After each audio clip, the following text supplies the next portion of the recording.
राज्य संपादक संदीप पाटील.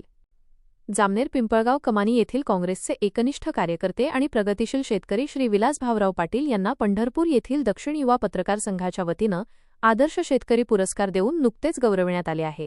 विलास पाटील यांनी शेती क्षेत्रात केलेल्या उल्लेखनीय कार्याची आणि प्रयोगांची दखल घेऊन त्यांना हा सन्मान प्रदान करण्यात आला. पंढरपूर येथे आयोजित एका विशेष सोहळ्यात विलास पाटील यांना हा पुरस्कार देऊन सन्मानित करण्यात आले. या पुरस्कारामुळे त्यांच्या कृषी क्षेत्रातील सातत्यपूर्ण परिश्रमांवर मोहर उमटली आहे. विलास पाटील हे केवळ शेतीमध्येच अग्रेसर नाहीत, तर काँग्रेस पक्षाचे एकनिष्ठ कार्यकर्ते म्हणूनही त्यांची ओळख आहे. त्यांच्या या यशाचे वृत्त समजताच जामनेर तालुक्यात सर्व स्तरांतून कौतुकाचा वर्षाव होत आहे. गावागावात आणि विविध राजकीय तसेच सामाजिक गटांमध्ये त्यांच्या कार्याची प्रशंसा केली जात आहे.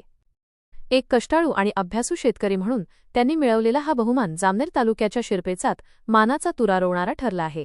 विलास पाटील यांच्या या यशाबद्दल त्यांचे सर्वत्र अभिनंदन केले जात असून पुढील वाटचालीस शुभेच्छा दिल्या जात आहेत.